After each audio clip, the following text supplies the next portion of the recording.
الحمد لله رب العالمين وبه نستعين على أمور الدنيا والدين أشهد أن لا إله إلا الله وحده لا شريك له وأشهد أن سيدنا وحبيبنا محمدًا عبده ورسوله لا نبي بعده قال الله سبحانه وتعالى يا أيها الذين آمنوا اتقوا الله حق تقاته ولا تموتن إلا وأنتم مسلمون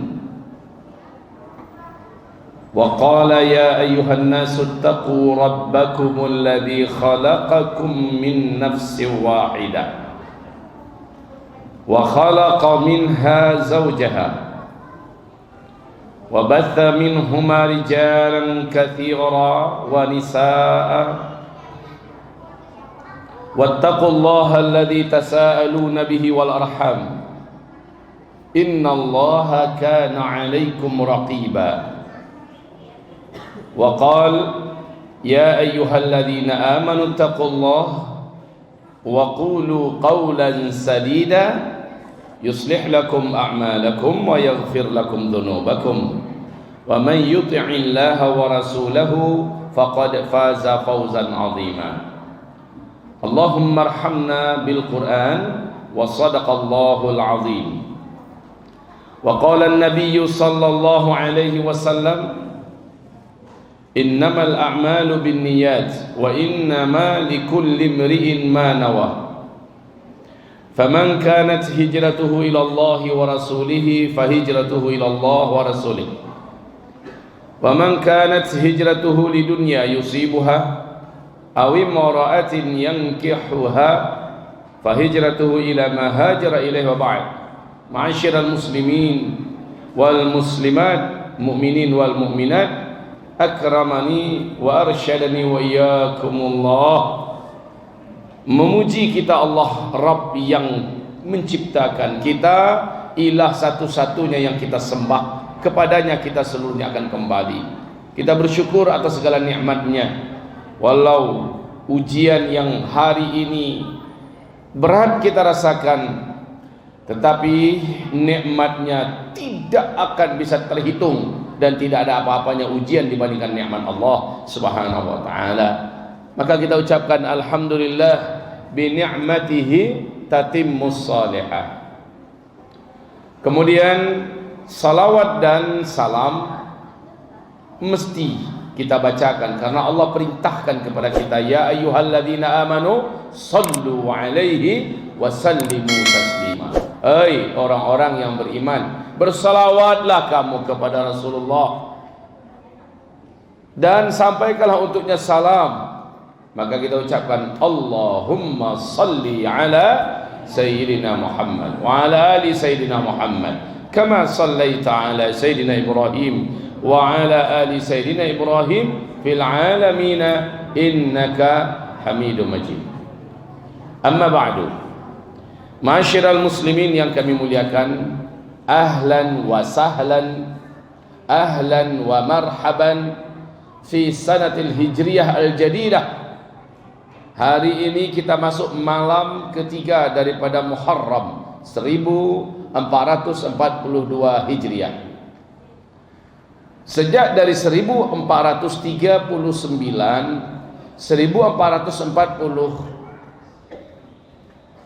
Hijriah, senantiasa ceramah saya menyampaikan kepada kita semua di berbagai provinsi dan melalui media sosial yang ada. Saya sampaikan bersiap-siaplah Bapak Ibu, kita ke depan akan menghadapi hari-hari berat, hari-hari sulit, berlapis-lapis nanti petaka, ujian, bencana, musibah, huru-hara, krisis yang akan ditimpakan oleh Allah kepada kita. Bersiap-siaplah. Dalam ceramah-ceramah saya, salah satu di antara kajian saya adalah persiapan dan amalan-amalan di akhir zaman. Mudah-mudahan ada yang membuka YouTube dan mendengarkan kajian saya tersebut. Persiapan dan amalan-amalan akhir zaman. Tema kita pada malam hari ini Masya Allah bagus sekali. Kiat meningkatkan keimanan dan ketakwaan di era COVID-19. Ibarat Allah yang kami muliakan, 1442 Hijriah adalah tahun di mana kita memanen iman kita selama ini. Ini tahunnya kita memanen iman kita selama ini. Maksudnya apa Ustadz? Maksudnya siapa yang sebelumnya imannya sudah bagus, imannya sudah terbentuk dan kuat, amal solehnya sudah memadai, amal solehnya sudah banyak, sekarang buahnya. Saat ujian begitu berlapis-lapis ketahuan, ternyata ibarat batang pohon, walaupun badai datang, dihantam oleh mobil, ditabrak oleh motor, datang banjir, karena pohonnya sudah besar, akarnya sudah menghunjam dalam ke perut bumi, maka dia tidak akan bergerak dari tempatnya. Dia tidak akan tumbang, dia tidak akan lapuk, dia tidak akan patah, dan bahkan daunnya, rantingnya tetap berdaun. Buahnya tetap akan menghasilkan. Seperti yang Allah firmankan di dalam Al-Quranul Karim, surat Ibrahim di ayat yang ke-22, 23, 24, bahwa orang yang batang pohonnya kuat, akarnya menjulang, akarnya menghunjam ke dalam perut bumi, sementara ke atas mencakar langit, kokoh. Kelihatan sekarang orang-orang yang sebelumnya rajin ngaji, orang-orang yang sebelumnya kuat ibadah, orang-orang yang sebelumnya banyak menuntut ilmu, orang-orang yang sebelumnya banyak berinfak, bersedekah, hari ini dan tahun ini dia akan panen. Tapi akan ketahuan juga, tahun ini akan ketahuan juga siapa orang yang selama ini malas ngaji, tidak rakus dengan ilmu, jauh dari masjid, tidak akrab dengan sajadah, agak kurang hangat dengan Al-Quran, bibirnya sepi daripada zikir, dan bakhil, pelit berinfak bersedekah, ketahuan 1442 Hijriah ini nanti. Lihat saja Pak, akan banyak yang goyang, tidak sanggup lagi bertahan sampai pagi beriman, karena hebatnya tekanan dan ujian, sorenya dia sudah hilang dari imannya. Sorenya ada iman, saking hebatnya ujian dan tempaan, di besok paginya dia sudah kehilangan imannya. Yusbihur rajulu fiha mu'mina wa yumsi kafira, kata Rasulullah. Paginya masih beriman, sorenya sudah kafir. Yumsi mu'mina wa yusbihu kafira. Pada masa itu kata Rasulullah, sorenya masih ada iman, besok paginya sudah kafir. Saking dahsyatnya ujian yang dihadapi oleh umat ini di akhir zaman. Ibarat Allah yang kami muliakan, Oktober 2019, Presiden Republik Rakyat Tiongkok, siapa namanya Pak? Xi Jinping, ketika memperingati hari kenegaraan, acara nasional, memparadekan militernya, senjatanya, dan lalu apa katanya? Tidak ada satupun kekuatan di bumi ini yang sanggup mengguncang Cina. Ini pernyataan penuh dengan kesombongan, kakak beradiklah dengan pernyataan Firaun, ana rabbukumul a'la. Tidak ada yang sanggup melebihi saya, tidak ada yang lebih hebat dari saya, lebih kuat dari saya, lebih terhormat dari saya. Ana rabbukumul a'la. Dan Allah hinakan si Firaun. Tidak berapa lama Allah bayar tunai semua. Hari ini apa yang terjadi Bapak Ibu? Lebih 44 hari daratan Republik Rakyat Tiongkok diguyur oleh hujan yang sangat lebat, tidak putus-putus. Lebih dari setengah daratan Republik Rakyat Tiongkok tenggelam sampai ke tingkat 4 meter. Tiap hari kita bisa mengikuti berita-beritanya, betapa mengerikan kondisi sekarang. Bukan hanya banjir, gempa juga, longsor juga, gunung meletus juga. Ke atas angin badai puting beliung, salju sebesar-besar bola pingpong. Kemudian storm, yang sangat mengerikan, kebakaran, Masya Allah, unik sekali, di bawah banjir, di atas panas. Ini adalah kejadian-kejadian yang sangat aneh di daratan Tiongkok. Itu baru alam yang bergerak, belum lagi daripada pasukan Allah bernama virus. Sekarang berbagai macam virus juga bermunculan dan berpotensi pandemi. Bukan hanya COVID-19 baru saja, ya, tetapi juga sudah sampai kepada Black Death. Ini juga sudah muncul penyakit virus yang dulu pernah menghabiskan 50 juta warga Eropa, muncul di Mongolia, Cina hari ini. Flu babi baru, jenis baru yang berkolaborasi tiga kekuatan virus yang sebelumnya tidak seperti itu, muncul pula sekarang. Entah apa yang mau dihadapi oleh mereka. Bencana alam belum selesai, virus juga semakin banyak dan semakin menggila. Kemudian ditambah mereka saat ini sedang berhadapan dengan banyak negara yang siap-siap perang melawan Cina. Yang mana yang mau mereka selesaikan? Hancur mereka. Internal PKT, Partai Komunis Tiongkok, sekarang ini sedang perebutan kekuasaan untuk lengser-melengsarkan, bahkan sampai ketika akan habis menghabisi. Dahsyat sekali. Sudahlah, inilah dia. Ketika yang dia mengatakan tidak ada satupun kekuatan yang bisa mengguncang Cina, maka Allah guncang dia dengan perkara-perkara remeh dari bala tentara Allah Subhanahu wa taala. Cuma masalahnya berdampak ke kita. Ini masalahnya. Entah apalah salah kita pakai masker pula kita di sini. Entah apa masalahnya masjid-masjid akhirnya di lockdown. Pengajian-pengajian jadi sepi. Orang akhirnya sholat di rumah. Ini habis pengajian ini nanti nggak boleh kita salam-salaman. Padahal Rasulullah nyuruh kita salam-salaman. Ini dampaknya pada kita. Dan memang protapnya begitu. Minta maaf habis pengajian nanti saya langsung disuruh untuk naik mobil. Mana dia saatnya bermesraan dengan umat, berfoto-foto dengan umat, sudah minta maaf dulu ya. Begitulah keadaannya dulu. Hamba-hamba Allah yang kami muliakan, ini berdampak kepada kita. Kenapa? Apa yang saya sampaikan 2-3 tahun yang lalu, wahai Bapak, Ibu, 1442 Hijrah ini nyata akan terjadi semuanya. Kelangkaan pakan yang menyebabkan orang akan mengalami kelaparan yang berat di seluruh dunia nanti. Akibat dari Covid, banyak aktivitas tidak berjalan, kebun-kebun telantar, pertanian dan peternakan akhirnya rusak dan hancur, tidak bisa dipanen. Ditambah dengan bencana alam, maka hari ini menegangkan 12 negara penghasil biji-bijian terbesar di dunia tidak berani lagi mengekspor biji-bijiannya karena dipertahankan untuk internal negara tersebut. Indonesia selama ini 64% mengandalkan segala satunya impor dari Cina, dan Cina hari ini tidak bisa lagi memproduksi karena mereka sibuk menghadapi bencana, menghadapi petaka, menghadapi virus, dan menghadapi persiapan perang. Ditambah rakyatnya makin sengsara sekarang ini, maka tidak ada lagi yang bisa kita impor. Duit juga nggak ada, kita terbelit utang yang hebat. Laut Cina Selatan sedang menggelegar. Wahai kaum muslimin yang kami muliakan, banyak yang akan kita hadapi besok ini, Pak. Dan maaf, saya bukan peramal tentunya. Saya sudah sampaikan ini karena hadis Nabi mengatakan, isbiru. Ini sabda Rasulullah, isbiru. Fa innahu la ya'ti 'alan nasi zaman illa alladhi ba'dahu syarrun minhu hatta talqaw rabbakum.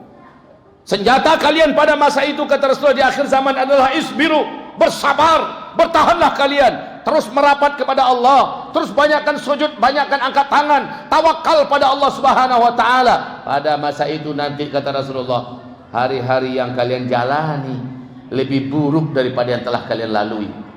Hari-hari yang akan kalian datangi lebih berat dan lebih buruk dari yang sedang kalian jalani. Tidak ada pilihan lain umat ini kecuali isbiru. Yang tidak sabar dia akan hanyut, yang tidak sabar dia akan jatuh, yang tidak sabar dia akan murtad, yang tidak sabar dia akhirnya putus asa, yang tidak sabar dia bunuh diri, yang tidak sabar akhirnya melakukan perbuatan syirik, minta tolong pada dukun dan setan, yang tidak sabar akan melakukan apa saja sampai menggadai akidah, yang tidak sabar pada masa itu, kata Rasulullah, banyak yang akhirnya berguguran.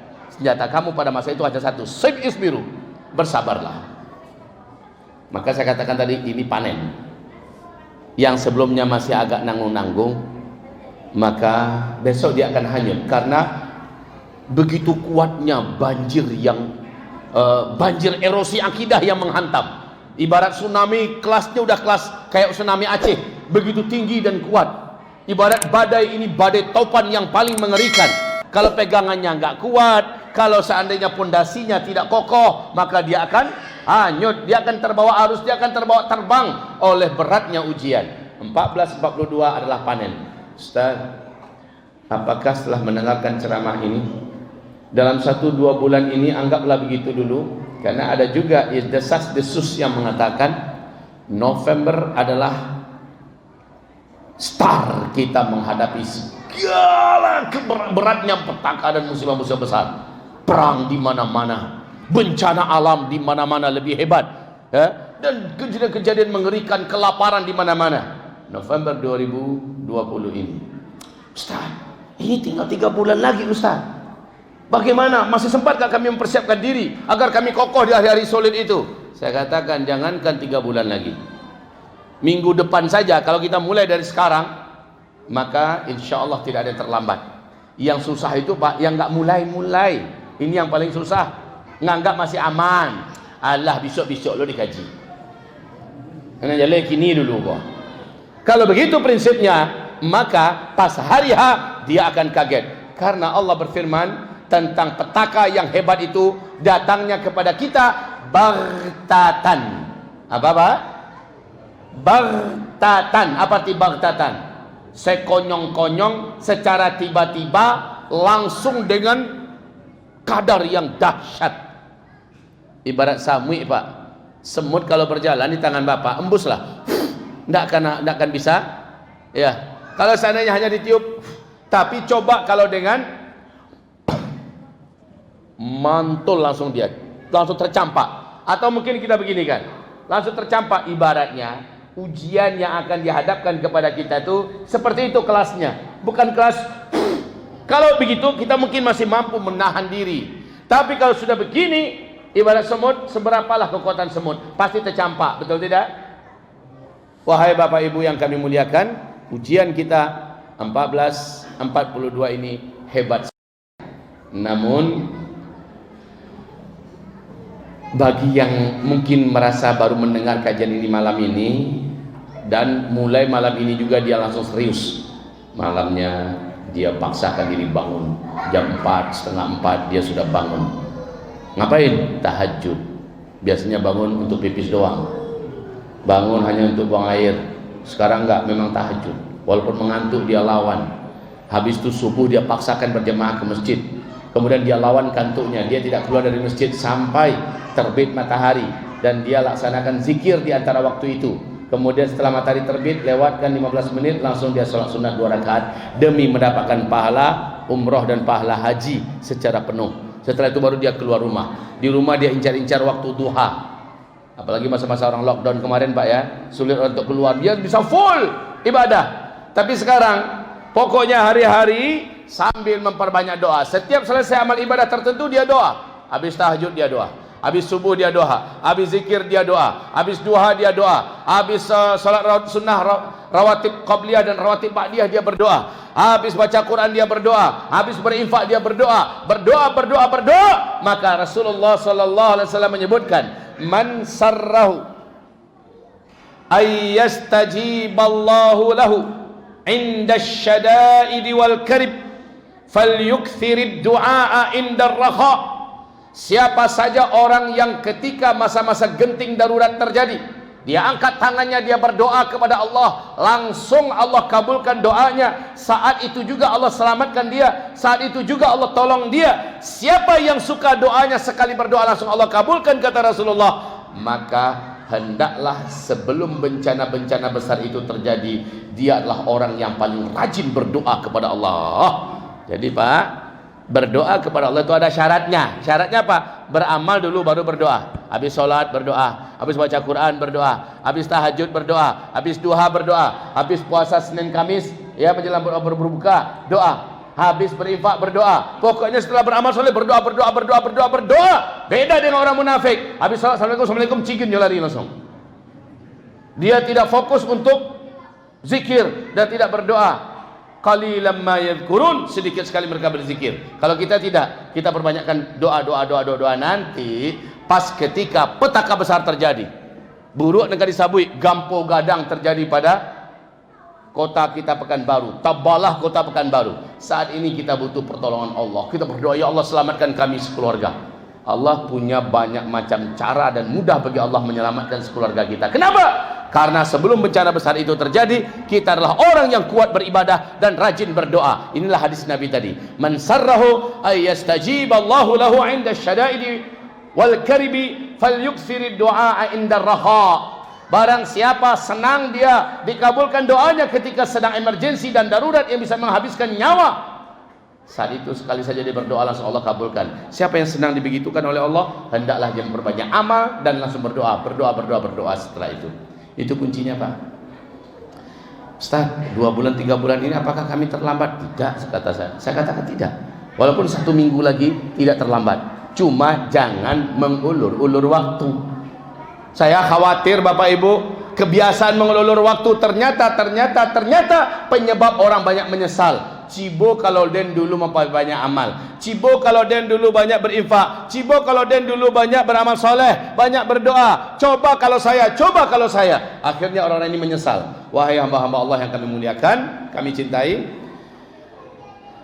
ini tentang pengantar kita bahwa apa yang akan kita hadapi tidaklah akan lebih ringan daripada sebelumnya. Bapak Ibu mungkin berharap tahun baru Hijriah ini akan lebih enak. Maaf ya Pak ya, Ibu, agak terpaksa saya menyampaikan tidak akan lebih baik Pak. Bu, Ibu, tidak akan lebih baik 1442 Hijriah ini akan kita hadapi. Kesulitan hidup, bencana, fitnah, kegaduhan, huru-hara, petaka, musibah-musibah, penyakit-penyakit, perang, kehancuran ekonomi, krisis makanan, krisis moral akan terjadi di mana-mana. Dan ini berat. Lihat saja apa yang saya sampaikan di tahun yang lalu. Sebelum Covid ini datang, saya sempat ngaji lagi di daerah Pekanbaru. Sekarang terjadi. Apa yang saya sampaikan sekarang, insya Allah tahun ini 1442 Hijriah akan terjadi, Pak. Serentak di mana-mana perang. Yobana parang, melemparkan rudal. Memang tembak-tembakan, pakai komputer, pakai teknologi canggih, banyak negara dan kota-kota yang akan hancur. Di samping dengan bencana-bencana alam serentak terjadi krisis, kelaparan ekonomi, hancur dan sebagainya, dan ini berdampak berat kepada kita. Wallahi, sungguh demi Allah, yang paling berat menjalani ujian inilah orang-orang yang tinggal di kota-kota. Saya sebenarnya tidak mau menyampaikan ini, kayak nakut-nakutin orang. Ambo ingin kamu saji untuk tandang hati Ambo. Kau sudah dengan ustaz kau mengaji, kacau hatimu gini. Saya menyampaikan agar kita siap-siap. Persiapan terbaik itu adalah iman, amal soleh, doa, dan berbungkuskan sabar, bermodalkan sabar. Tidak ada yang lain. Rasulullah bersabda di akhir zaman hujan akan mendatangkan bencana-bencana. Hari inilah dia kejadiannya, Pak. Bencana-bencana di Tiongkok, bencana-bencana di India, ini dari hujan ya. Bencana-bencana di Jepang, bencana-bencana di Vietnam, ini banjir semua. Bencana-bencana di negara Eropa, banjir. Hujan datang ternyata bukan membawa rahmat, tetapi membawa musibah, kata Rasulullah. Juga Rasulullah pula yang bersabda sallallahu alaihi wasallam bahwa nanti kalian semua pada masa itu akan menemukan banyaknya haraj, wa kathural haraj. Pada masa itu kata Rasulullah banyak sekali haraj. Para sahabat bertanya, apa itu haraj ya Rasulullah? Apa itu haraj ya Rasulullah? Nabi menjawab, haraj itu adalah pembunuhan di mana-mana, perang di mana-mana, bunuh-bunuhan, perang di mana-mana. Dan Rasulullah juga bersabda, orang-orang yang banyak duit, yang gajinya tinggi, uangnya itu hampir-hampir tidak berharga untuk dapat mendapatkan membeli makanan-makanan pokok. Tak lama lagi kita akan merasakan karena langka makanan pokok, akhirnya duit yang banyak pun tidak berharga, Pak. Karena harga makanan pokok akan mahal, sulit didapat, duit yang banyak akan dicampakkan orang. Bagi orang lebih penting dia makanan daripada duit.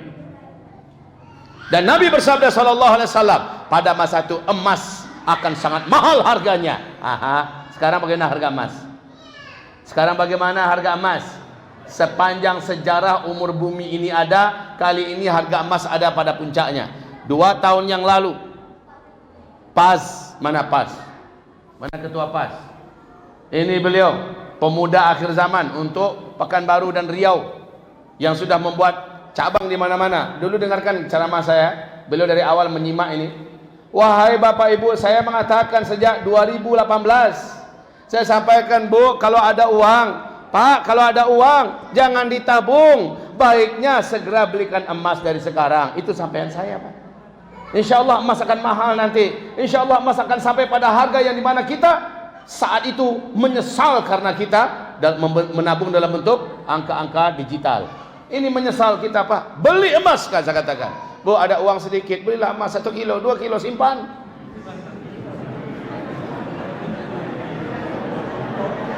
Itu 2018 saya sampaikan.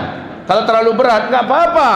Bu, ada duit sedikit, Pak, ada tabungan, ambil, emaskan, walaupun hanya 1 gram, 2 gram. Kalau 1 kilo, 2 kilo keberatan, udah nggak apa-apa, 1 gram, 2 gram. Ada uang lebih-lebih sedikit, belikan 1 gram, 2 gram.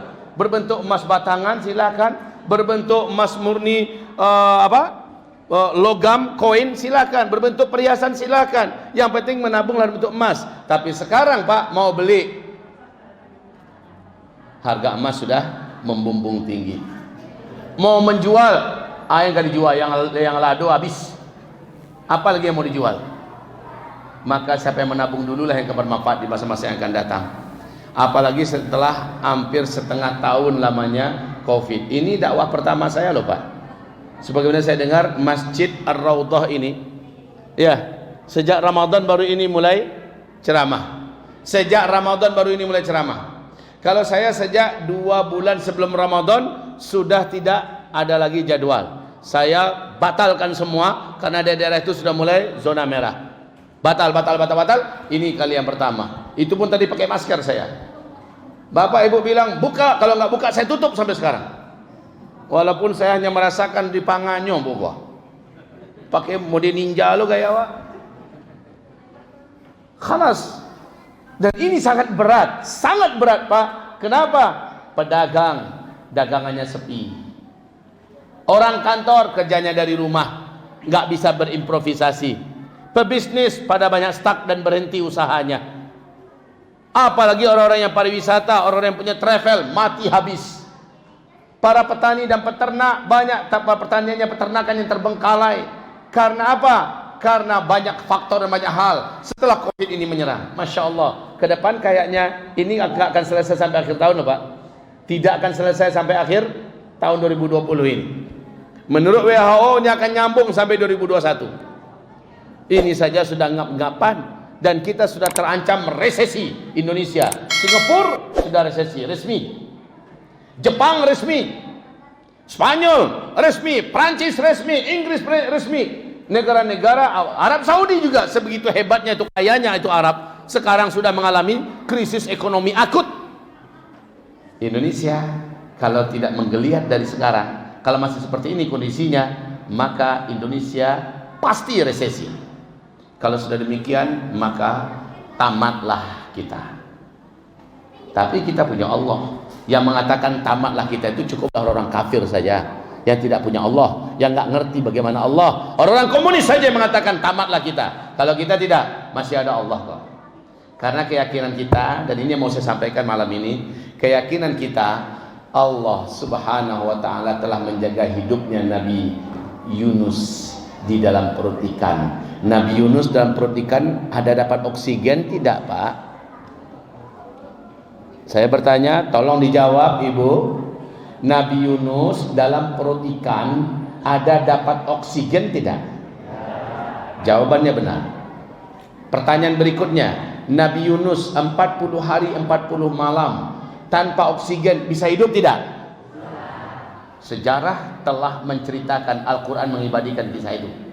Ketiga, pertanyaan ketiga, selama di dalam perut ikan Nabi Yunus ada makanan tidak? Kalau makanan nggak ada, minimal minuman. Ada air minum nggak di dalam perut ikan itu? Pertanyaan yang keempat, hidup nggak Nabi Yunus tanpa makan, tanpa minum selama 40 hari 40 malam? Hidup. Tercatat dalam sejarah, dibuktikan dan Al-Quran menceritakannya. Kemudian pertanyaan saya yang kelima, selama di dalam perut ikan itu, apakah ada cahaya yang bisa dilihat oleh Nabi Yunus kemana-mana? Tidak ada. Lalu apakah aktivitas Yunus dalam berzikir, beribadah kepada Allah terhenti dalam masa kegelapan tanpa ada makanan, tanpa ada udara itu?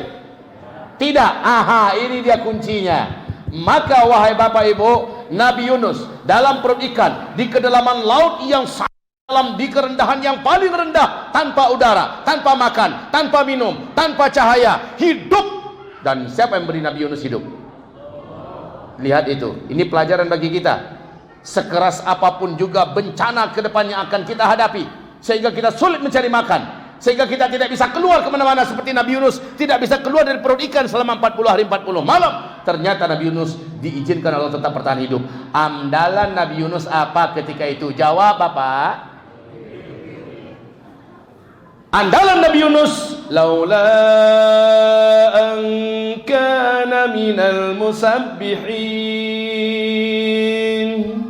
Kalaulah bukan Nabi Yunus itu termasuk orang yang sebelumnya beriman dan beramal soleh, banyak berzikir, lalabitha fi batnihi ila yaumi yub'atsun. Pasti Yunus tinggal dalam perut ikan itu sampai hari kiamat. Jadi ternyata yang menolong Nabi Yunus dalam perut ikan, iman sebelumnya, amal soleh sebelumnya, dan rajinnya dia berzikir ketika masih hidup di dunia. Ketika dalam perut ikan, di situ dia melanjutkan zikir spesial, dan zikir ini wajib Bapak Ibu rutinkan di masa-masa pahit ke depan, di masa-masa berat ke depan. Berzikirlah dengan zikirnya Nabi Yunus ini. Di dalam hadis sahih riwayat Imam Muslim, Rasulullah bertanya kepada para sahabat, ala unabbiukum bi syai'in. Saudara-saudara, maukah saudara saya ajarkan satu amalan? Ini pertanyaan Rasulullah kepada para sahabat. Ya. Dan jawaban sahabat persis macam Bapak barusan. Qalu bala. Mau, kata para sahabat. Kayak Bapak spontan Bapak jawab kan? Padahal tadi itu saya menerjemahkan hadis Nabi. Bapak pikir saya yang bertanya pada Bapak. Bapak menjawab spontan seperti para sahabat juga menjawab pada Rasulullah. Ala unabbiukum bi syai'in idza nazala bi ahadin minkum karbun aw bala'un min balayad dunya thumma da'a bihi illa furija anhu. Tidak seorang pun di antara kalian ketika datang bencana yang sangat mengancam nyawanya, menghancurkan hidupnya, petaka dan musibah yang hebat dan dahsyat yang bisa menyelesaikan dan menamatkan segala-galanya, saat itu datang, maka dia mengamalkan amalan ini, Allah langsung akan bebaskan dia, Allah langsung akan selamatkan dia. Mau tidak saudara-saudara saya ajarkan amalan ini, kata Rasul kepada para sahabatnya. Jawaban para sahabat, qalu bala. Jawaban mereka, mau. Ini jawaban para sahabat. Maka Nabi SAW mengatakan, yang harus kalian amalkan nggak susah kok, nggak berat kok. Perbanyak saja membaca doa dan zikirnya Dhunnun. Dhunnun ini sepakat seluruh ulama, ahli tafsir, ahli hadis, ahli sejarah menyebutkan yang dimaksud dengan Dhunnun oleh Rasulullah adalah Dhunnun yang Allah maksudkan dalam Al-Quran, yaitu Nabi Yunus. Doanya Dhunnun atau doanya Nabi Yunus yang dibaca Nabi Yunus dalam ikan. Ini harus kalian baca banyak-banyak. Sebanyak Nabi Yunus membaca doa dan zikir itu dalam perut ikan selama 40 hari 40 malam, dalam gelap gulita, tanpa makanan, tanpa minum, tanpa udara, tanpa tahu tempat keluar. Dia baca doa ini, Allah selamatkan dia, Allah jaga nyawanya, Allah pertahankan hidupnya, Allah jadikan jantungnya tetap berdegup, tetap berdetak, Allah jadikan sirkulasi udaranya seolah tetap ada dalam perut ikan, sementara dia sudah terbungkus total berkat amalan imannya dan bacaan zikir ini. Apa bacaannya? Saya yakin Bapak Ibu sudah hafal. Ayo kita baca sama-sama. Subhanaka la ilaha illa anta, la ilaha illa anta inni kuntu minadh dhalimin.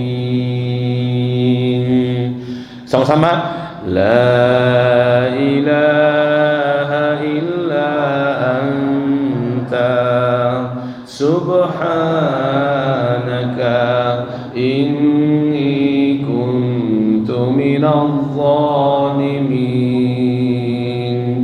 La ilaha illa anta subhanaka inni kuntu minadh dhalimin.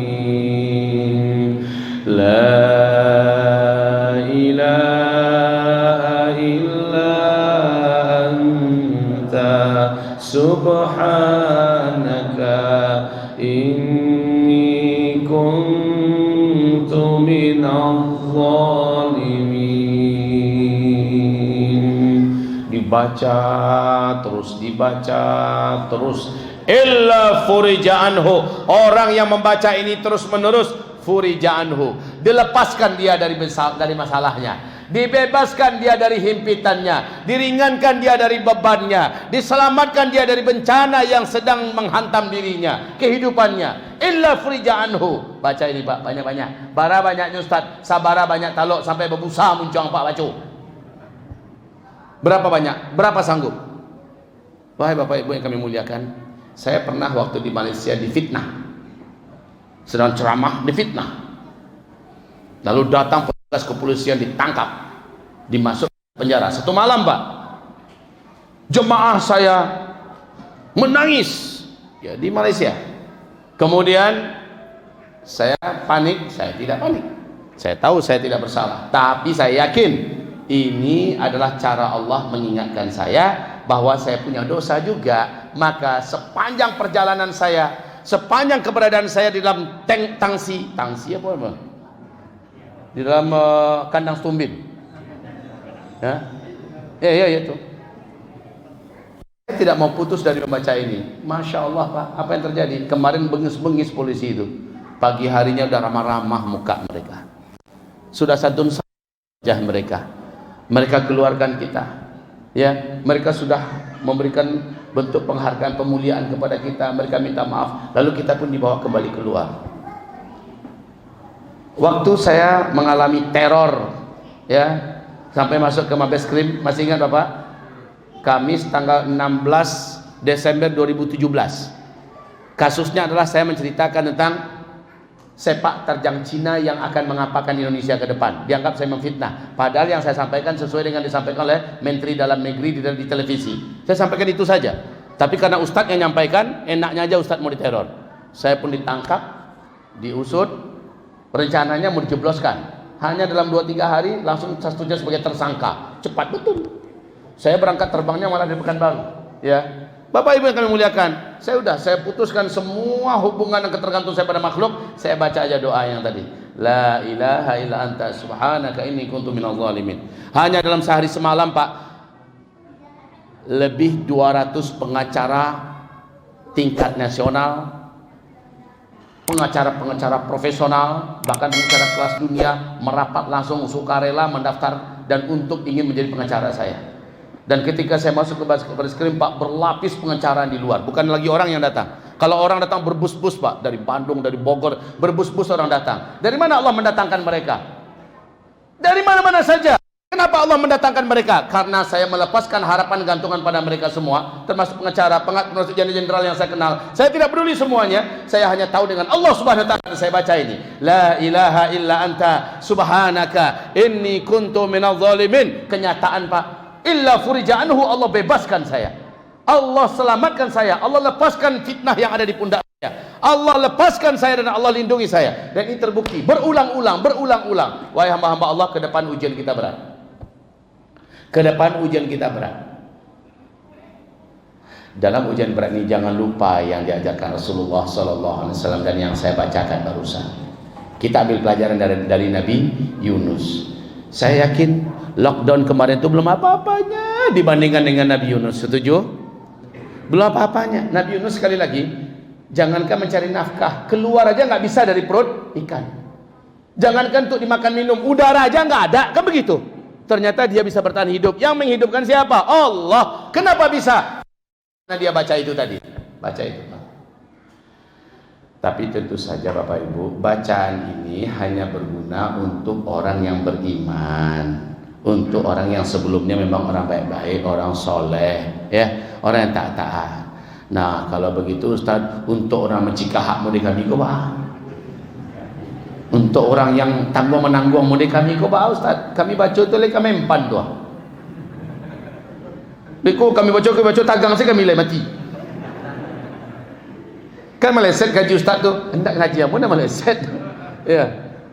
Yakin Bapak perlu, walaupun Bapak anggaplah Bapak baru saja hijrah, anggaplah Bapak baru saja taubat nasuha, ya. Baru 2-3 hari Bapak taubat nasuha, terjadi bencana besar, tapi Bapak sudah punya keyakinan. Kok kematian ambo memang lango ambo sampai di situ. Ya, kok katuti usia ambo memang lah aja ambo sampai di situ kemang aleh. Tapi selagi menurut Allah masih duit, ambo yakin Allah akan jago ambo. Allah akan tolong ambo. Berseminang boleh enggak Pak? Hah? Ada teman-teman dong enggak? Orang galaknya satu galak ini galaknya enggak tahu. Hah. Wahai Bapak Ibu yang kami muliakan, selagi yakin umur saya masih ada, kalau masih ada, bacaan ini bermanfaat. Bacaan zikir ini bermanfaat. Kalau Bapak nggak ada yang mau dimakan, saking paniknya hidup di dunia, nggak ada lagi pakan, nggak ada lagi makanan, nggak ada lagi. Bapak jangan ragu, Allah Subhanahu wa Ta'ala yang akan mengenyangkan perut kita tanpa makanan. Dan bagi Allah itu gampang sekali. Syaratnya ada, yakin. Kita harus yakin. Ana inda dhanni abdi bi. Hadis sahih Bukhari Muslim. Hadis ini hadis qudsi. Ana inda dhanni abdi bi. Saya tergantung kepada keyakinan hamba kepada saya, kata Allah. Kalau dia yakin saya akan lindungi dia, saya lindungi. Kalau dia yakin saya akan jaga dia, saya jaga. Kalau dia yakin bahwa saya akan pelihara dia, saya akan selamatkan dia, saya akan beri dia rezeki, saya selamatkan dia, saya akan beri dia rezeki. Syaratnya kita yakin pada Allah. Dan dalam yakin itu ada doa, dalam yakin itu ada tawakal, dalam yakin itu ada usaha. Maka yakin kita bersambung kepada Allah. Wa ma tasyauna illa ayyasha Allah Rabbul Alamin. Ketika kamu sudah berkehendak, saat itu Allah juga berkehendak. Apa kehendak kita? Selamatkan aku ya Allah. Kalau minta selamat, awak pun, kita pun harus di waktu yang sama cari selamat. Allah akan bantu kita selamat. Gampang kadang selamatkan ambo ya Allah di dalam gedung je baru larilah keluar minta selamat pada Allah, tapi tetap cari jalan keluar. Gedung terbakar, selamatkan ambo ya Allah, ya narukuni bardan wa salama. Wahai api, jadilah engkau dingin dan sejuk. Baca berulang-ulang, ya naru angui terbakar wang. Janganlah kayak gitu ya Pak ya. Minta selamat adalah cari jalan selamatnya, minta rezeki cari jalan rezekinya, sisanya berhasil atau tidak baru serahkan pada Allah Subhanahu wa Ta'ala. Ini yang disebut dengan yakin dan tawakal dan yakin. Baik, saya ambil tamsilan yang kedua. Bapak Ibu masih ingatkan kisah 3 orang lelaki di zaman Bani Israel, laki-laki yang saleh, laki-laki yang taat, ahli ibadah, ahli amal, laki-laki yang sedikit berbekalkan ilmu agama, cukuplah. Mereka terkurung di dalam perut gua yang punya pintu kecil. Ketika hujan datang, mereka masuk tanpa ada janjian. Ini masuk. Setelah 3 orang ini masuk, tiba-tiba batu di atas bukit menggelinding dan tepat jatuh di depan pintu gua yang kecil. Dan batu itu begitu besar. Jangankan itu 3 orang, 30 orang saja didorong gak akan bisa. Besar sekali. Masih ingat Bapak Ibu kisah ini? Ini juga hadisnya sahih, bukan kisah dongeng. Ya, wahai Bapak Ibu yang kami muliakan, ketiga orang ini bertawassul mereka kepada Allah dengan cara berdoa, menyebutkan amal soleh yang pernah mereka kerjakan dulu. Ini pelajaran kita, Bu. Ibu ke depan mungkin menghadapi masa-masa kritis dan krisis, Pak, maka kita boleh bertawassul dengan amal soleh yang pernah kita kerjakan. Ketika orang ini yang satu bertawasul, ya Allah, dulu aku punya ibu yang sudah tua, aku berkhidmat semasa hidupnya, aku tidak peduli apa kata orang, kemana-mana ibuku ku gendong. Hah? Tak gendong kemana-mana, ibunya digendong kemana, diservis betul, makannya, minumnya, pakaiannya, semuanya diservis. Dan orang-orang melihat siang malam anak muda ini begitu santun pada ibunya. Ibu itu sekarang sudah meninggal dunia.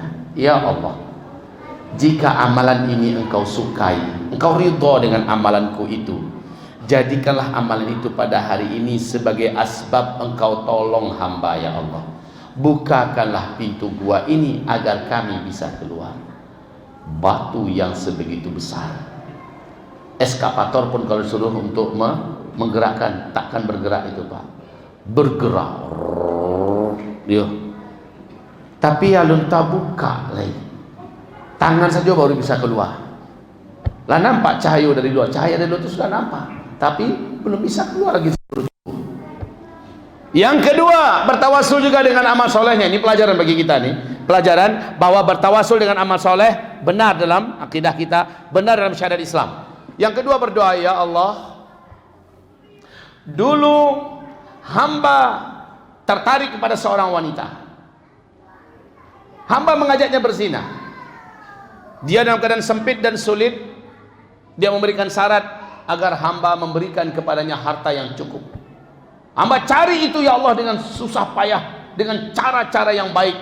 Setelah terkumpul, batin hamba berperang untuk meneruskan atau tidak, tapi nafsu hamba begitu kuat, hamba akhirnya dikalahkan oleh nafsu hamba. Hamba pun serahkan uang itu semua, harta itu seluruhnya kepadanya. Ketika dia sudah ada di dalam kekuasaan hamba, dia mengingatkan saya, takutlah engkau kepada Allah. Saya langsung bergetar, ya Allah, saya langsung menangis, dan saya menyesal saya sebodoh ini. Lalu saya tinggalkan wanita itu, saya tinggalkan harta yang ada di tangannya, saya berikan kepadanya, dan saya menangis dan menangis. Kaum muslimin yang kami muliakan, bila ini engkau ridhoi, bila ini engkau cintai, ya Allah, ya Rabb, jadikanlah hamba selamat daripada batu yang menyumbat pintu gua ini. Bergerak lagi, bergerak, tapi sayang, ibaratnya baru sampai pau bisa keluar baru. Tadi tangan, sekarang lah sampai pau, lalu bisa keluar badan leh. Yang satu lagi berdoa, ya Allah, dulu hamba punya para pekerja. Saat masa-masa resesi, saat masa-masa krisis keuangan, saat masa-masa kemarau yang ekstrim, ada seorang pekerja saya pergi tanpa mengambil gajinya, dan gaji itu saya tahan, lalu saya belikan kambing. Sekarang kambing itu diternakkan sampai banyak, sebanyak-banyaknya, penuh bukit. Satu bukit penuh oleh kambing. Kambing itu dari mana? Dari satu ekor yang tadi. Setelah kambing begitu banyak, datanglah orang yang dulu adalah pekerja saya. Dia menanyakan kepada saya mana upahnya yang dulu. Saya tunjukkan kepadanya bukit itu.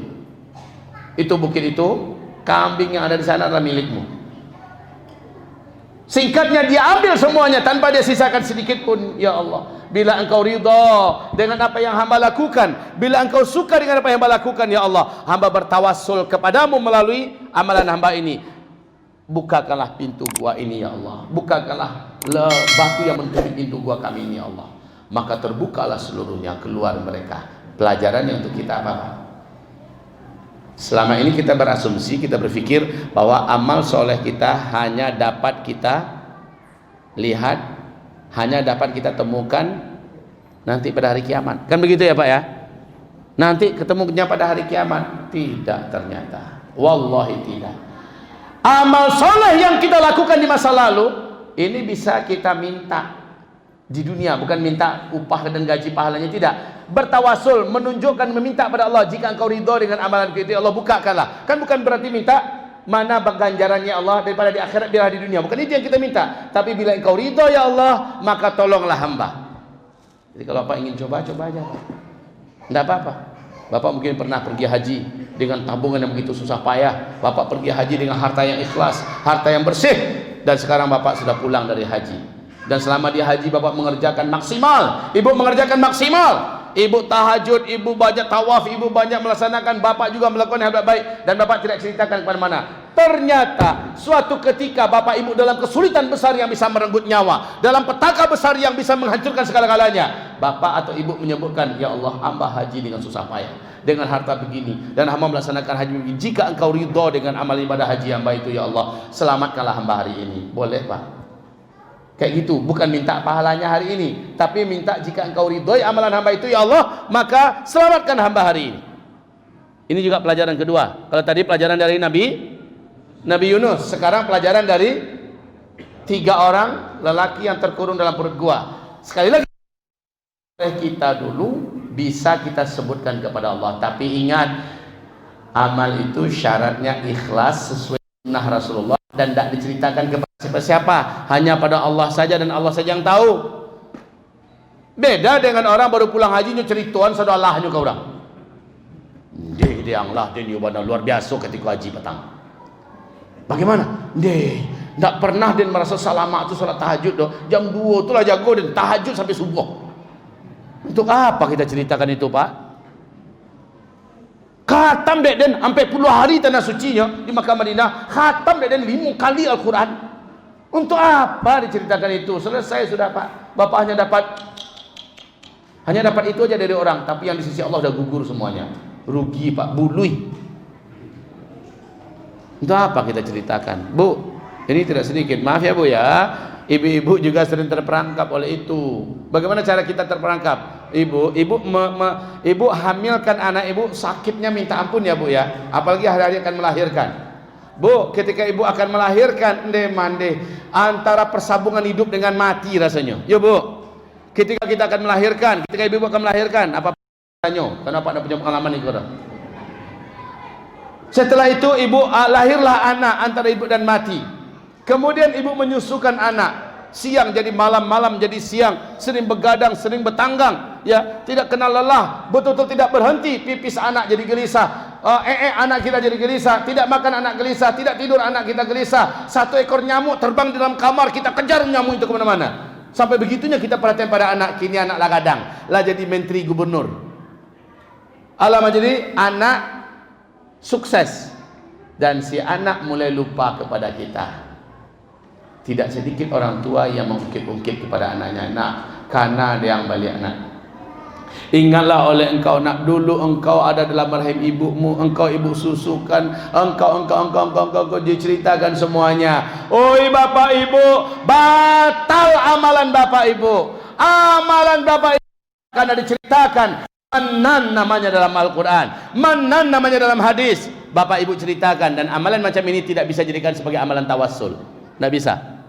Ya Allah, dulu hamba begini. Tidak, engkau sudah ceritakan pada orang banyak, maka tidak ada lagi yang bisa engkau tawassulkan lagi kepadaku dari amalanmu. Jangan pernah ceritakan. Jadi syarat amalan itu apa? Ikhlas sesuai sunnah Rasulullah SAW. Kemudian amalan tersebut tidak diceritakan ke sana kemari. Ulangi Pak bersama-sama Bu. Ikhlas sesuai sunnah Rasulullah.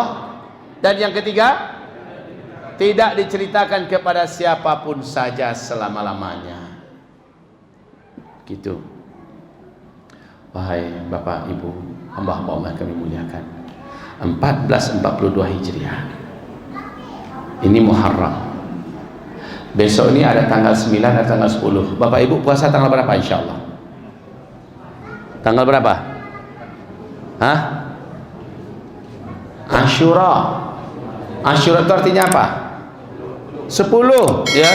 Berarti puasa tanggal 10. Tapi kata Rasulullah, khaliful Yahud, selisilah Yahudi, mereka puasa pada tanggal itu, kita buat berbeda kata Rasulullah. Ya, buat tanggal 9, tanggal 10, atau tanggal 10 atau tanggal 10-11 atau 9-10, antara itu Pak. Jadi kita puasa 2 hari, 9-10 atau 10-11. Khaliful Yahud, selisilah Yahudi. Maka ibarat Allah yang kami muliakan, besok kita mulai berlomba-lomba menjadi orang yang paling banyak menyimpan di sisi Allah dari kesolehan ketaatan. Besok kok lay panjang jumu apa iduk ya Pak, besok lay berniatlah subuh berjamaah, dan sebelum sholat subuh saya sudah sholat sunat di sini. Saya sudah tahiyatul masjid, saya sudah sholat sunat fajar, saya sudah berzikir dan sempat berdoa sebelum qamat. Subuh berjamaah, dan saya tidak akan keluar dari masjid kecuali setelah matahari terbit. Antara matahari terbit ya dengan sholat subuh, matahari terbit saya penuhkan dengan zikir. Kalau modal zikir saya sudah habis, maka saya akan baca Quran. Setelah itu saya akan isi dengan sholat sunat 2 rakaat, disebutkan dengan sholat sunat syuruk, dan saya baru keluar. Dan saya harus mulai duha, ya. Saya harus mulai duha. Jadi dari tahajud sudah bangun, subuh berjamaah, duha diisi, kemudian zuhur juga tidak mau ketinggalan berjamaah. Kita pastikan kita qabliyah zuhur, rawatib qabliyah zuhur kita sudah lakukan. Zuhur berjamaah kita sudah dapatkan takbiratul ihram bersama imam. Setelah sholat zuhur kita berzikir, nggak langsung pergi keluar. Handphone tolong di stop, handphone tolong ditinggal dulu di rumah. Itu lebih baik, lebih aman, lebih bijaksana daripada dibawa-bawa. Walaupun dia tidak terdengar bunyinya, tapi getarannya itu cukup mengganggu dan radiasinya berbahaya buat kita. Baik tinggal di rumah saja. Kalaupun dibawa, silentkan, mode pesawatkan, matikan, itu lebih aman. Tidak mengganggu kita, tidak radiasinya membahayakan kita, tidak juga mengganggu orang yang ada. Zikir, setelah itu berdoa, setelah itu pulang. Lakukan ibadah di rumah, ibadah di kota, ibadah di kantor, ibadah di pasar, ibadah dengan muamalah. Setelah itu sampai Isya bertekad, saya akan siapkan diri. Maka walaupun sebulan bapak baru mempersiapkan diri, Bu, bencana besar terjadi. Doa bapak lah nyinyir kepada Allah dalam 1 bulan, dikabulkan, dijawab oleh Allah. Walaupun baru 1 bulan, tapi bapak ibu tunjukkan kesungguhan. Cari yang bawa ambo tinggal di Pikumbuah, Pak. Kalau tidak benar apa yang saya sampaikan ini, cari saya. Zulkifli Muhammad Ali, tinggal di pondok pesantren Ma'had Mulazamah Al-Hufaz, disingkat dengan MA, di Payakumbuh. Ma'had Al-Hufaz, cari di sana. Ustaz Zulkifli pendusta, tanya-tanya tahun ini aman-aman saja. Lihat, tahun ini sangat berat ujian yang akan kita alami bersama-sama. Dan ini bukan baru saja, sedunia, Pak. Sedunia akan mengalami ujian-ujian, bencana-bencana besar, petaka-petaka, peperangan yang hebat-hebat. Dan amal soleh lah jawabannya, nggak ada yang lain. Maaf ya Pak ya, kalau saya agak berani bicarakan ini. Amal soleh lah jawabannya, nggak ada yang lain. Di akhir zaman kata Rasulullah, senjata kamu hanyalah sabar. Dan sabar ini hanya berguna bagi orang-orang yang sebelumnya sudah beriman dan banyak amal soleh. Ya ayyuhalladzina amanu isbiru, hai orang-orang yang beriman, isbiru, bersabarlah kamu, wasabiru, dan tingkatkan kesabaran kamu. Saling memberikan kekuatan pada yang lain-lain untuk mereka senantiasa bersabar. Warabitu, siap siagalah kamu, bahu membahulah, siap siagalah. Wattaqullaha la'allakum tuflihun, senantiasalah kamu bertakwa dalam amalan soleh yang banyak. Semoga kamu termasuk orang-orang yang beruntung, orang yang selamat. Kemudian di surat Al-Baqarah, wasta'inu bis sabri wassalah, minta tolonglah kamu kepada Allah dengan memperkuat sabar dan mendisiplinkan sholat. Nah, dalam hal ini saya contohkan satu contoh. Kita ada spidol, alhamdulillah. Bismillah.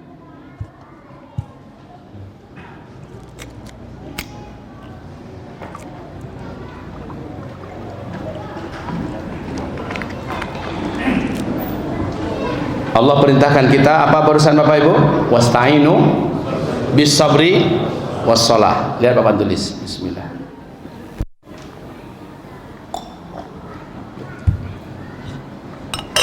Bismillah. Rasul mengumpamakan agama kita ini, ya, agama kita ini macam satu bangunan rumah. Rumah itu pasti ada pondasi, pasti ada tiang-tiang, pasti ada dinding-dinding, baik dinding luar atau dinding-dinding sekat dalam rumah, juga ada loteng, ada atap. Oke, saya bertanya, tiang daripada agama ini apa? Salat. As-salatu imaduddin. Coba lihat tukang sebelum dia membentuk rumah itu, yang paling pertama dia buat adalah tiang, ya. Yang paling pertama sebelum membentuk rumah, tentu saja, ya, dia buat batas-batasan rumah, tentu semuanya ada tiang dulu. Tiang dulu ditegakkan. Tapi pertanyaan kita bisa dan sangat mudah dijawab. Sebelum tiang itu didirikan, karena tiang sangat strategis dalam membangun rumah. Sebelum tiang itu didirikan, dibuatkan papan malnya, Di dalamnya sudah ada besi. Sebelum dicor, biasanya apa yang udah siap duluan oleh tukang? Pasti pondasi. Pondasi itu nampak nggak? Dalam tanah kan? Ada besi, ada batu, ada krekel, ada semen, ada pasir, ya, diaduk semuanya, kemudian jadi pondasi. Sementara besinya naik, besi itu dicor, kemudian jadilah dia tiang-tiang. Dari tiang-tiang ini nanti dihubungkan menjadi dinding. Antara satu tiang ke tiang dibuat dinding-dinding. Ada yang jadi kamar, ada yang jadi dinding luar rumah, ada yang menjadi pembatas dan itu dapur segala macamnya. Intinya tiang adalah inti. Di atas tiang bisa dikasih slop. Nah, dari tiang ke tiang dikasih slop. Untuk apa slop? Sebagai tempat kuda-kuda buat atap. Betul Pak? Dan tidak akan mungkin loteng ini dijadikan kalau tidak ada tiang. Tidak mungkin. Loteng ini baru ada, cantik apapun dibuatnya, pasti tiang penyangganya. Dari tiang ke tiang ada slop. Baik kaum muslimin yang kami muliakan, tiang itu adalah solat. Dan solat itu terhubung langsung dengan pondasi. Pondasi tadi. Oke. Sekarang kadang papan tulis. Insyaallah.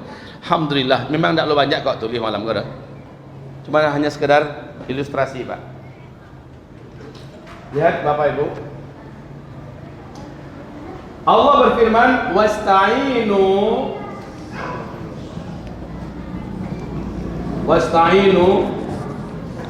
bis sabri was salah. Allah menyebutkan sabar dulu. Orang yang berusaha sabar di akhir zaman, sementara sholatnya malas, sabarnya ini tidak akan kuat. Sabar ini akan tenggelam. Ibaratnya buat pondasi. Pondasi itu dibuat agar bisa tegakkan tiang dari atas pondasi itu, betul tidak? Sekarang tiangnya nggak ditegakkan, maka pondasi ini nggak ada guna. Dia akan tenggelam oleh tanah, akan tenggelam oleh air, akan tenggelam oleh rumput dan sebagainya. Maka tak ada guna sabar-sabar, dia pasti akan hilang. Orang macam ini tidak akan mampu bertahan. Sebab apa? Baru berguna sabarnya itu kalau dia sholat, dan baru akan tahan lama sabarnya itu. Kita mencoba sabar-sabar, sholat ramaleh, nggak akan kuat dia sabar. Dia pasti akan hancur juga. Dia pasti akan hilang, Pak, tenggelam. Jadi sabar ini wajib didukung penuh oleh sholat. Kalau dia tidak sholat, maka sabarnya akan rapuh, sabarnya akan tenggelam, sabarnya akan hilang, dan dia tidak akan mampu bertahan dalam sabar. Ujian berat ke depan. Jawaban yang terbaik adalah Bapak benar-benarlah sholatnya. Dan perintah Rasulullah adalah sholat 5 waktu berjamaah di masjid. Jangan ketinggalan takbiratul ihram bersama imam. Tapi ingat, ini saya kiaskan, saya analogikan dengan banyak contoh. Bapak punya mobil, ada punya mobil, atau lihat orang yang punya mobil lah.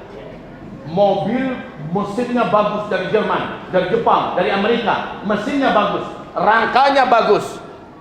Tapi mobil itu rangkanya bagus, mesinnya bagus, cuma bodinya nggak ada. Kayak apa mesin mobil itu bentuknya, Pak? Hah? Kayak apa? Lah bisa jalan auto tuh. Jalan bisa. Tapi bantu awal ke kerangka auto. Masih jalan tuang. Kerangka auto ada made in Amerika, tapi tidak ada kerangka, ada bodinya. Maka kita bilang body itu memperancak bantu. Di dalamnya ada eksterior, ada interior. Makin mewah mobilnya, interiornya makin nyaman kita di dalamnya. Ya, eksteriornya juga makin dirancang auto lah. Kan begitu. Nah, interior eksterior ini adalah sholat sunat qabliyah dan ba'diyah.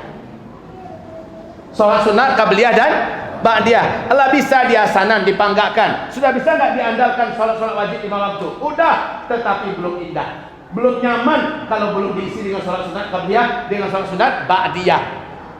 Tambah lagi dengan sholat sunat tahiyatul masjid, tambah lagi dengan sholat sunat wudu, tambah lagi dengan sholat sunat hajat, tambah lagi dengan tahajud, tambah lagi dengan duha, tambah lagi dengan sholat sunat syuruk. Masya Allah, akan begitu elit dan lux mobil yang kita tunggangi itu, Pak.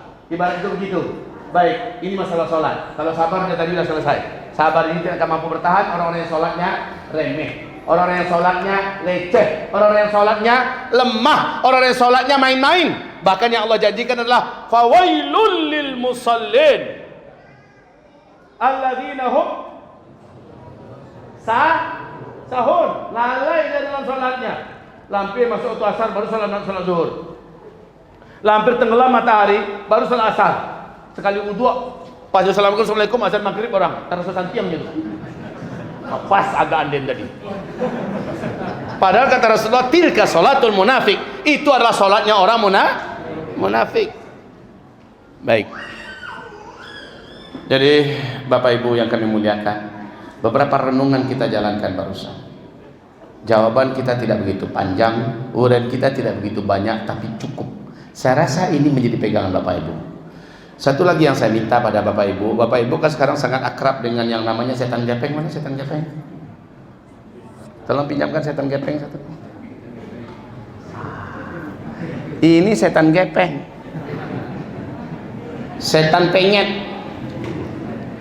Tapi ini bisa nggak bermanfaat kalau di tangan kita orang soleh? Bisa. Ini bermanfaat. Bisa jadi aplikasi Al-Quran di download di sini, kita baca Quran. Kemudian di sini kita bisa mendengarkan ceramah-ceramah di YouTube, ya kan? Kita juga bisa berbagi nasihat, membagi informasi yang benar, memupuk ukhuwah dan sebagainya. Bisa pakai ini. Bapak Ibu yang kami muliakan, benda macam ini untuk di akhir zaman.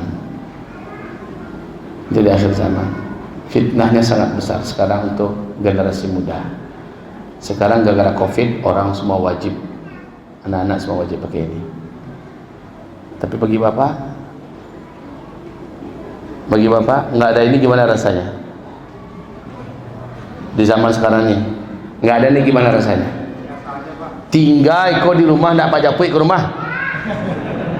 Kok biasa aja, mau tanya mau cek lu.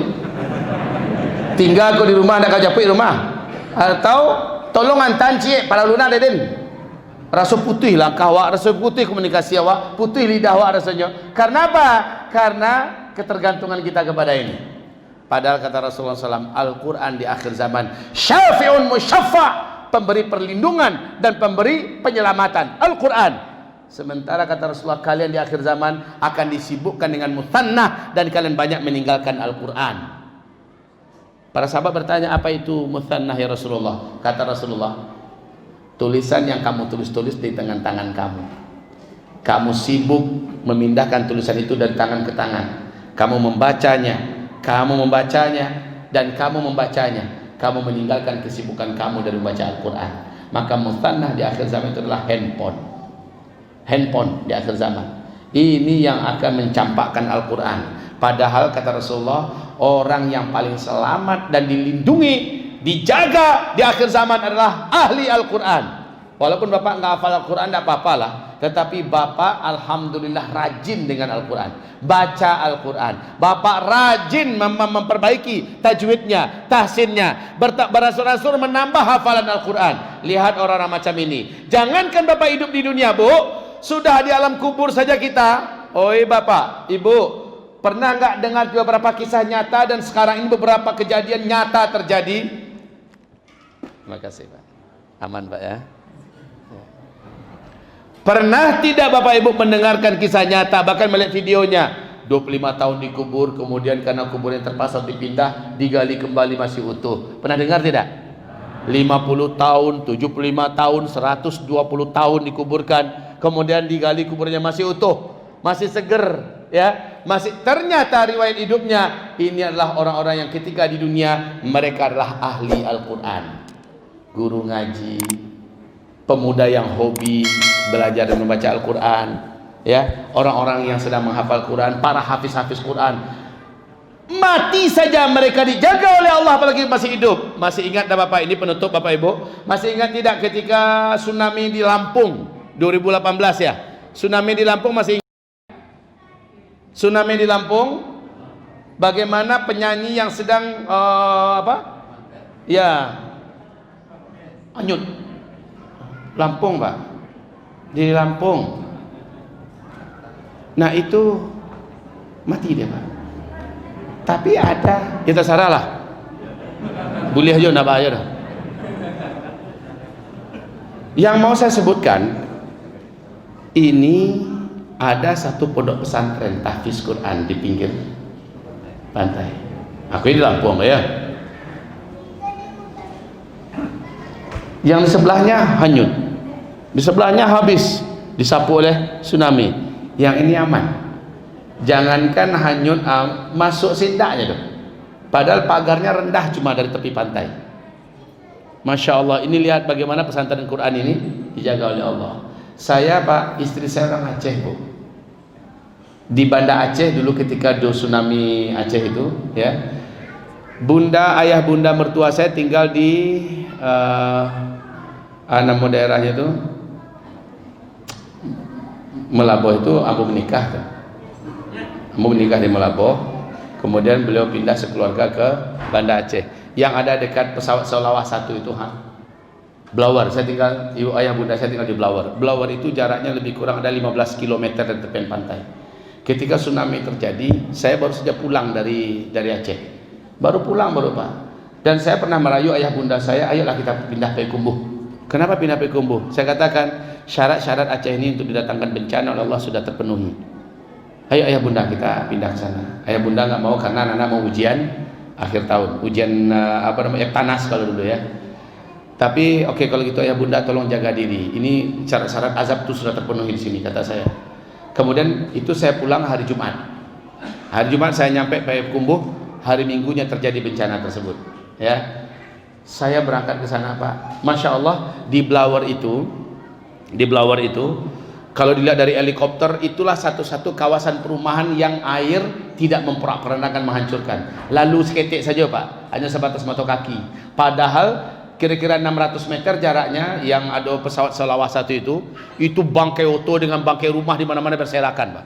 Tinggi airnya, dan bahkan jarak cuma 300 meter dari Blower tersebut itu ada kapal PLTN ya.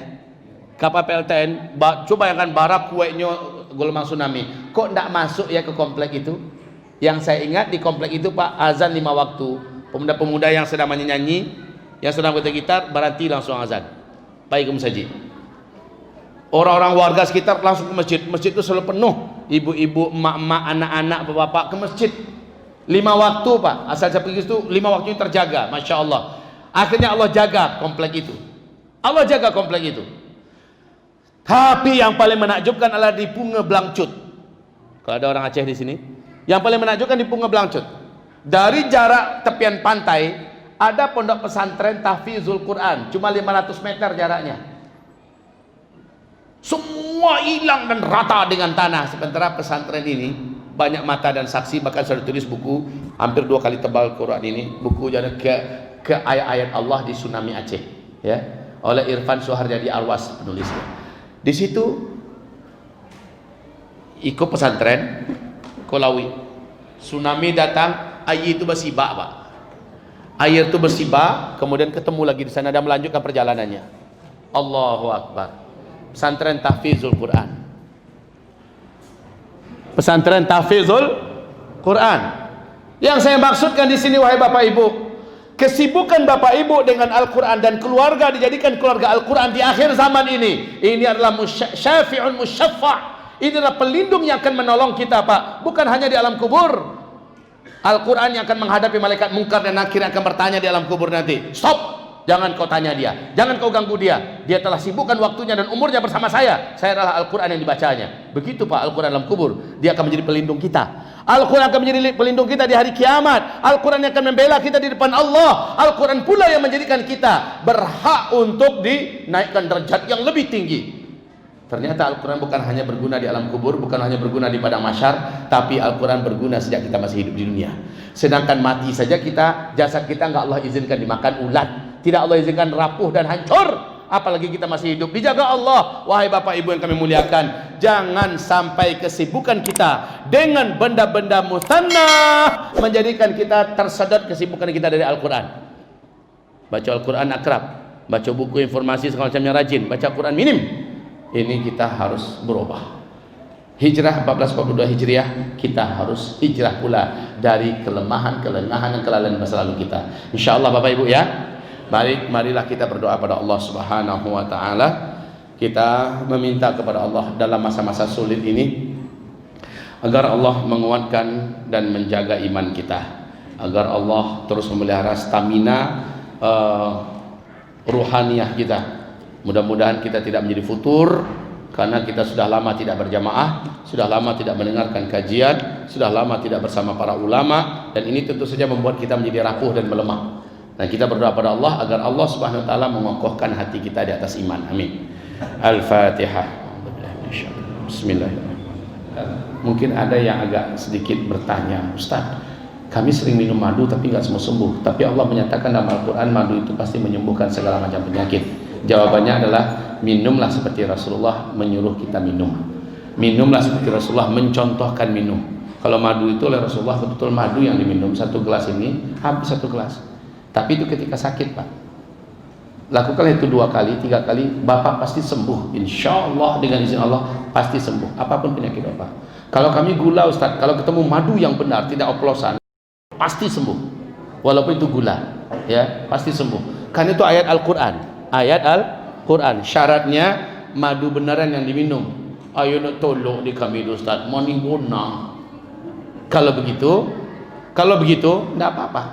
Bapak campur saja dengan air hangat sedikit, ya, biar lancar dia masuknya. Setelah itu minum lagi air hangat putih. Lalu minum lagi, habiskan 1 gelas. Kalau terasa ingin muntah, jangan biarkan keluar, tahan dengan gigi. Paksakan telan kembali. Insya Allah Bapak Ibu akan disembuhkan oleh Allah. Itu cara minum madu yang benar. Karena Rasulullah sudah mengajarkan demikian. Ya Rasulullah, dia masih sakit, minumkan lagi dia madu. Datang lagi masih sakit ya Rasulullah, minumkan lagi dia madu. 3 kali, barulah orang itu datang, dia udah sembuh ya Rasulullah. Kata Rasulullah, madu itu menyembuhkan segala penyakit, kata Rasulullah Shallallahu Alaihi Wasallam. Begitu ya Bapak Ibu. Sementara kalau kesturinya, nah di ubun-ubun sini taruh, di ubun-ubun sini taruh, di ubun-ubun kita letak di sini dan di depan dagu bagian bawah, ya. Oleskan di sini, kemudian di belakang ini adalah titik saraf kita, oleskan di sini dan di ketiak kita, di lubang pusar, di lubang pusar, lalu di urat nadi, oleskan di situ. Di sinilah dioleskan. Bapak-bapak, ibu-ibu lakukanlah. Ibu-ibu ada botol kecilnya khusus untuk ibu-ibu. Bapak-bapak ada botol yang besarnya, itu khusus bapak. Ini adalah kesturi murni dari luar negeri dan sudah kita doakan dengan ruqyah. Barakah insyaallah. Assalamualaikum warahmatullahi wabarakatuh.